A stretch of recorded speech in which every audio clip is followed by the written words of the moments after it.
सुल्तान Ahmed मस्जिद unit number 7 इसकी translation है पेज नंबर 74 पैसेज नंबर 1 है। द सुल्तान अहमद मस्जिद is one of the most impressive monuments in the world.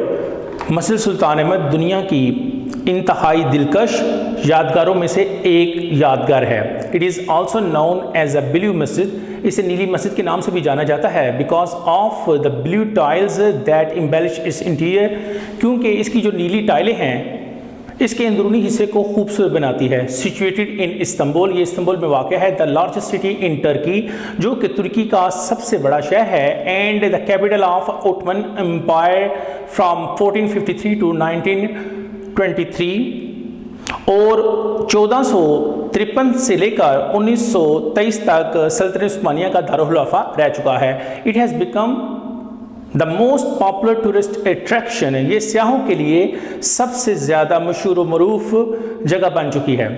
It was constructed between 1609 and 1616, इसे 1609 से 1616 के माबैन तमीर किया गया during the rule of Ahmed अव्वल के दौर हुकूमत में। एज वाज द कस्टम, जैसा कि ये आम रवाज था। दिस मस्जिद like other Masajid of the time comprises a Tom of the founder, a Madrasa and house boys. जैसा कि ये रवाज था, ये मस्जिद उस ज़माने की दूसरी मसाजिद की तरह एक मकबरे, मदरसे और एक मताहजाने पर मुश्तमिल थी। कंस्ट्रक्शन ऑफ द मस्जिद स्टार्टेड इन 1609, मस्जिद की तमीर का आगाज़ 1609 में हुआ। The royal architect Sadafar Mehmed Agha was appointed by the Sultan as in charge of the project. सुल्तान ने शाही माहिर तामीरात सदफ़ार महमद आगा को इस मनसूबा का इंचार्ज मुकर्रर किया। The opening ceremony was held in 1616, इसकी इब्तदाई तकरीब का आगाज़ 1616 में हुआ। Unfortunately the sultan could not see the completion of the मस्जिद इन हिज लाइफ, सुल्तान अपनी ज़िंदगी में बदकिस्मती थे, सुल्तान अपनी ज़िंदगी में मस्जिद को मुकम्मल होता हुआ ना देख सका। It was completed in the rain of the successor Mustafa one, ये मस्जिद इसके जानशीन मुस्तफ़ा अव्वल के दौरे हुकूमत में मुकम्मल हुई। ब्लू मस्जिद reflects the architectural style of both Ottoman मस्जिद एंड बेंसेंटाइन चर्च। नीली मस्जिद का डिज़ाइन उस्मानी मस्जिद और बेंसेंटाइन के गिरजाघर के दोनों डिज़ाइनों के इर्तिका से लेकर तमीर का नमूना है।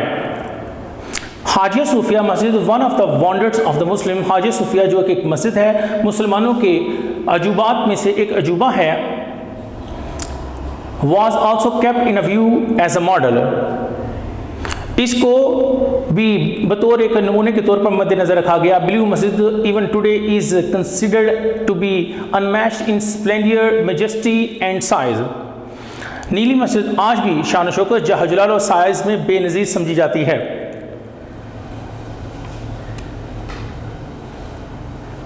The masjid has a spacious forecourt surrounded by continuous vaulted arcade.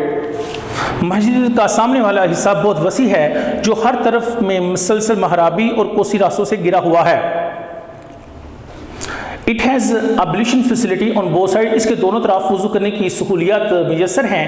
In the center there is a fountain, इसके वस्त में एक फवारा है, इसके वस्त में एक फवारा है which is rather small in contrast with the magnitude of the courtyard, जो सहन की वसत के मुकाबले में कदरे छोटा है। A heavy iron chain hangs in the upper part of the court, लोहे की एक बड़ी जंजीर अहाता के बलाई हिस्से के दाखिली रास्ते पर नस्ब की गई है। Of the court entrance on the eastern side, मगरबी हिस्से पर लटकाई, मगर वेस्टर्न साइड जो कि मगरबी हिस्से पर लटकाई गई है। This side was meant for the sultan alone, ये हिस्सा सिर्फ सुल्तान के लिए मुख्तस किया गया है। The chain was put there so that the sultan had to lower his head every time he entered the court, जंजीर को वहाँ इसलिए रखा गया है ताकि सुल्तान हर बार जब दरबार में दाखिल हो तो वो अपने सर को झुकाना पड़े। It was a symbolic gesture to ensure the humility of the ruler in the face of the divine. ये एक अलामती इशारा भी था ताकि हुक्मरान खुदाए रुबानी के हुजूर आजी को यकीनी बनाया जा सके। ये पैराग्राफ नंबर 1 से लेके पैराग्राफ नंबर 5 की ट्रांसलेशन आपकी कंप्लीट हो गई। पैसेज नंबर 6 से लेके 11 तक इसकी वर्ड्स मीनिंग अब हम स्टार्ट करने लगे हैं। लोअर लेवल नीचे की सतह, गैलरी, लाइन की तार बनाना, ट्यूलिप कप की शक्ल के फूल, साइप्रस सफ़ेदे के दरख्त, अडोन रास्ता किया, इंट्रिकेट मुश्किल या पेचीदा, नेचुरल लाइट कुदरती रोशनी, फ्लैम्बॉन्ट जर्क वर्क, फोर कोट सामने वाला सहन, एलिमेंट जुज या हिस्सा या उनसर, मार्बल पत्थर, कॉर्ड कंधा किया, पल्पिट मंबर, डेकोरेटेड सजाया, जेड कीमती पत्थर, फाइनली आखिरकार इस सिचुएटेड वाक़या है, रिचली अच्छी तरह से, ब्राइटन रोशन या चमकदार, मिनारिटीज़ मीनार, टूरिस्ट स्याह और विजिटर्स ये भी स्याह होते हैं। ठीक है, अब हम इसकी ट्रांसलेशन पढ़ेंगे पैसेज नंबर 6 से लेके पैसेज नंबर 11 तक।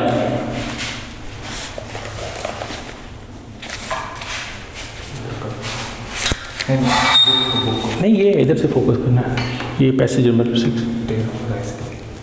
और इधर कर ओके हो गया, इधर ही आना चाहिए। पैसेज नंबर 6 है, द इंटीरियर ऑफ द मस्जिद at the lower level is lined with more than 20,000 handmade ceramic tiles in more than 50 different tulip designs.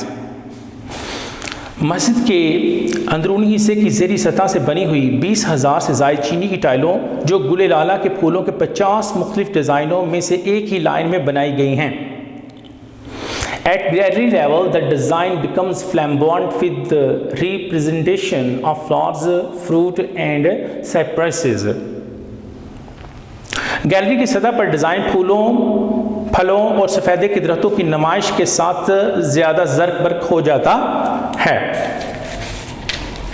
Passage number 7 है, the upper level is of the interior is adorned with blue paint. अंदरूनी हिस्से की बिलाई सतह को नीले रोगन से सजाया गया है। More than 200 stained glass windows with intricate design allow natural light to brighten up its interior and the chandeliers further illuminate it with their glow.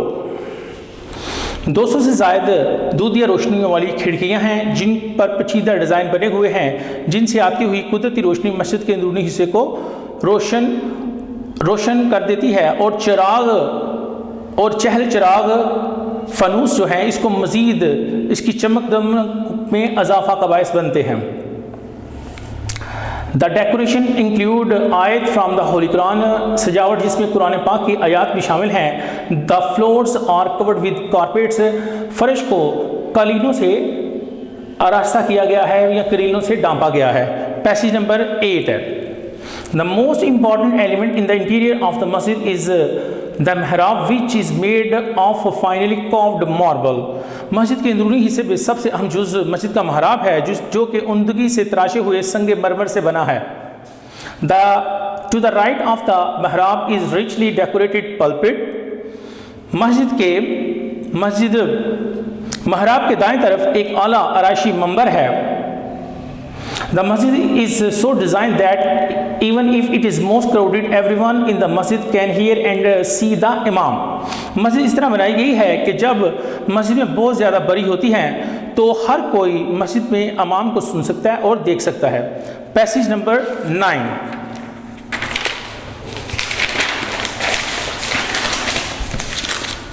The royal room is situated at the southeast corner.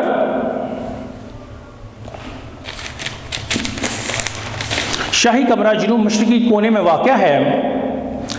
It has its own pulpit that used to be decorated with jade and roses.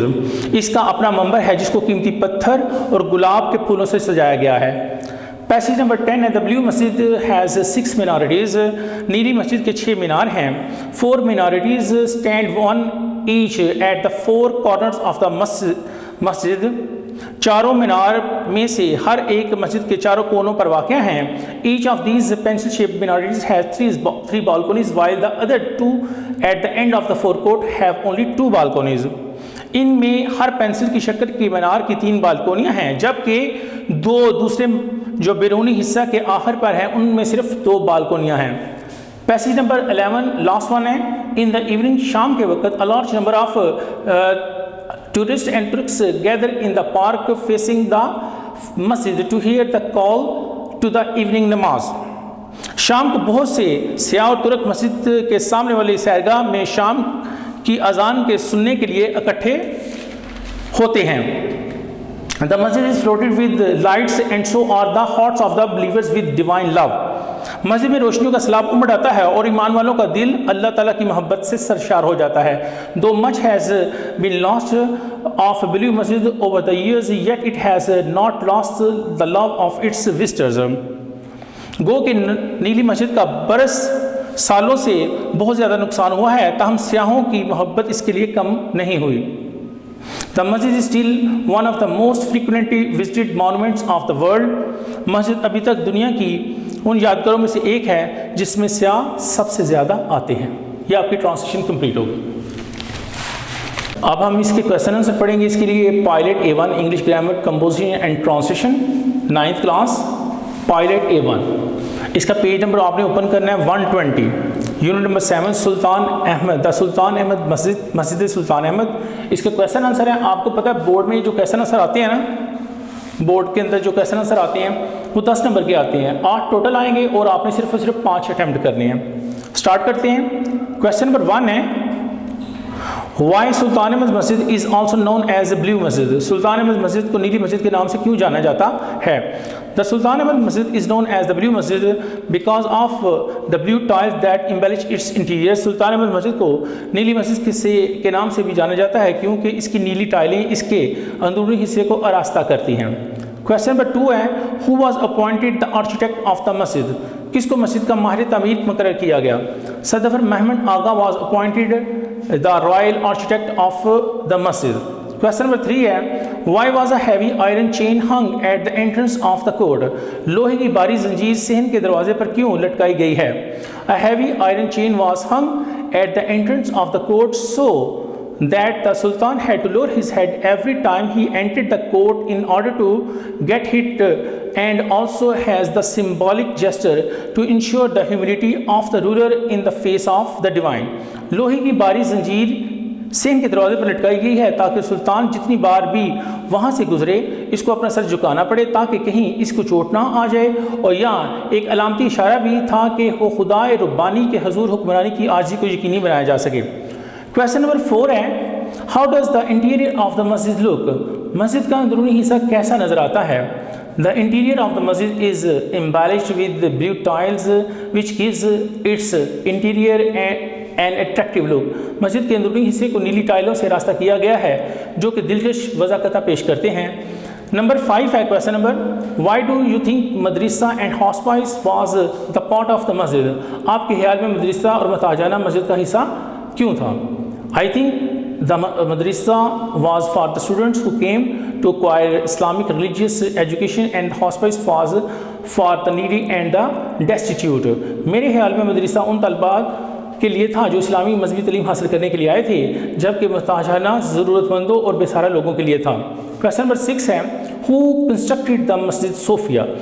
मस्जिद Hagia Sophia को किसने तामीर किया? The Hagia Sophia masjid was constructed by an Ottoman caliph. Hagia Sophia मस्जिद को एक तुर्की खलीफा ने बनाया था. क्वेश्चन नंबर 7 है who what does the royal kiosk mean. शाही कोशिक का क्या मतलब है? Royal kiosk was a small separate room built in the masjid for the exclusive use of the Turkish sultan. शाही कोशिक मस्जिद में एक छोटा सा कमरा था जो कि सिर्फ तुर्की सुल्तान के इस्तेमाल के लिए बनाया गया था. सलमान पखा लगाओ.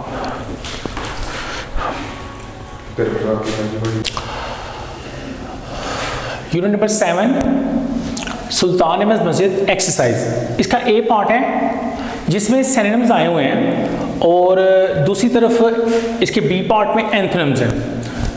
इनको अटेम्प्ट करने के लिए हमें पता होना चाहिए कि सिनोनिम्स और एंथोनिम्स होते क्या हैं। सिनोनिम्स, इसके लिए हम इसकी डेफिनेशन को अंडरस्टैंड करेंगे, उसके बाद हम इसको अटेम्प्ट करेंगे। Definition of synonyms, synonyms are the words that are similar. Synonyms ऐसे अल्फाज होते हैं जो कि हम मानी होते हैं, एक जैसे होते हैं, और have a related meaning to another word, जिनका एक जो मानी होता है दूसरे मानी के साथ रिलेट करता है, यानी मिलता जुलता है, रिजेंबलेंस रखता है, इसे सिनोनिम्स बोलते हैं। जैसे ए पार्ट में एम्बेलिश है, डेकोरेट होता है इसका मानी। एम्बेलिश खूबसूरत बनाना, दिलकश बनाना, डेकोरेट सजाना, खूबसूरत बनाना। इंटीग्रेट इकट्ठा करना, यकजा करना, यूनाइट या कंबाइन। स्प्लेंडियर बोलते हैं शान शौकत को, ग्रैंडियर। मेजेस्टी जाहो जलाल। स्टेट लाइंस इल्यूमिनेट होता है चमकदार करना, रोशन करना। ब्राइटन का मानी भी रोशन करना होता है। इसी तरह इसके अगर बी पार्ट की तरफ देखें, डेफिनेशन ऑफ एंथोनिम्स।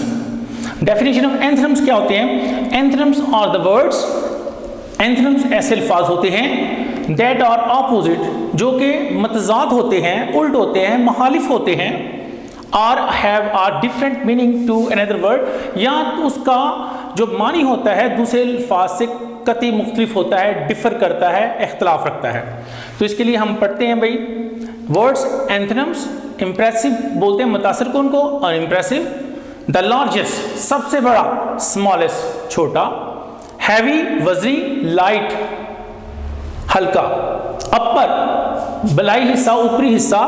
लोअर नीचे वाला हिस्सा। कॉव्ड छुपाना, एक्सपोज्ड अयां करना, जाहिर करना। ठीक है, तो ये सिनोनिम्स की और ये एंथोनिम्स की ए और बी पार्ट आपका फिनिश हो गया, मुकम्मल हो गया।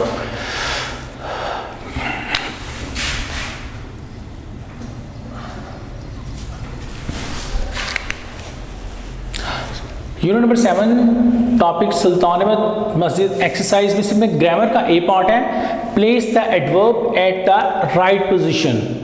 एडवर्ब क्या होता है? ये डेफिनेशन ऑफ एडवर्ब हमें यहाँ बोर्ड पे लिखी है। The word which adds to the meaning of a verb, ऐसा लफ्ज़ जो कि वर्ब के फेल के मानी में इजाफा करे, इज कॉल्ड एन एडवर्ब।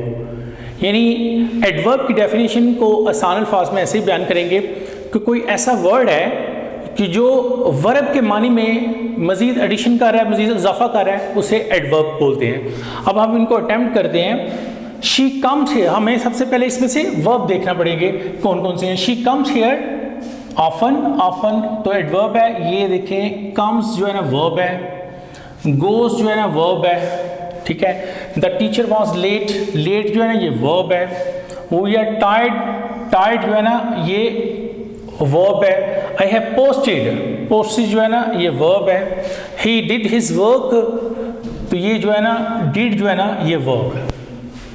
ये सारे के सारे comes, goes, late, tired, posted, did, ये सारे के सारे वर्ब हैं। जैसा कि हमने डेफिनेशन में पढ़ा है, the word which adds to the meaning of the verb is called adverb. ऐसा लफ्ज़ जो वर्ब के मानी में इजाफा करता है वो एडवर्ब कहलाता है। तो शी कम्स हियर ऑफन, तो ये इससे पहले आ जाएगा often. She comes, she often comes here. Number 2 है he goes to Lahore, sometimes है। अब हमने अपने वर्ब को देखना है, वर्ब क्या है इसमें, गोज है, तो इससे पहले ये आ जाएगा sometimes. The teacher was late, hardly ever, इसमें वर्ब कौन सा है, लेट, तो इससे पहले आ जाएगा the teacher was hardly ever late, HARDLY, hardly ever. Number 4 है we are tired by the end of the day, usually. अब इसमें वर्ब क्या है, टायर्ड, तो टायर्ड से पहले usually, USUALLY, we are usually tired by the end of the day. Number 5 है I have posted a letter to them, तो verb इसमें पोस्टेड है, तो इससे पहले आ जाएगा I have just posted a letter to them. Last one है ही डिड हिज वर्क, तो ये आ जाएगा ही carefully CAREFULLY,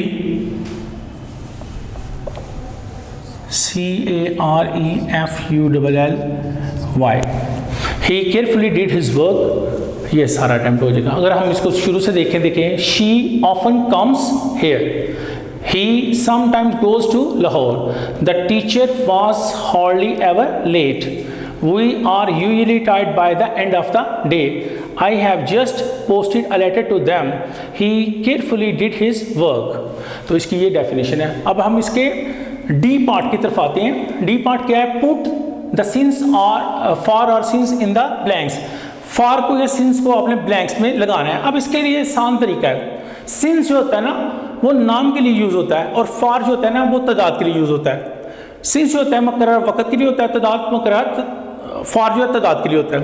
जैसे I have been studying dash 3 hours, तो यहाँ आ जाएगा फॉर।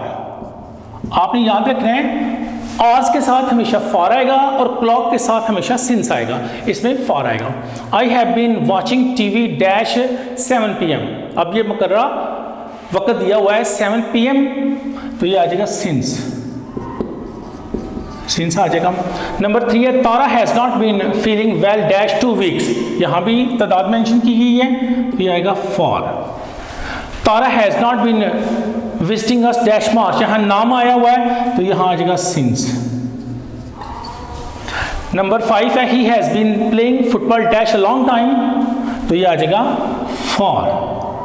और लास्ट वन है he has been living in Bangkok, देखिए बैंकॉक नाम है तो इसमें सिंस आएगा। इन शॉर्ट जो नाम है उसके साथ सिंस आएगा, जो तादाद है उसके साथ फॉर आएगा। ये आपका लेसन नंबर 7, उसके क्वेश्चन आंसर एक्सरसाइज ट्रांसलेशन वगैरह सब कुछ कंप्लीट हो गया। वीडियो पसंद आई तो लाइक करें, अपनी राय कमेंट करें। ऐसे ही मजीद वीडियोस के लिए हमारा चैनल सब्सक्राइब करें और बेल का आइकन दबाएं ताकि आपको हर वीडियो का नोटिफिकेशन मिलता रहे।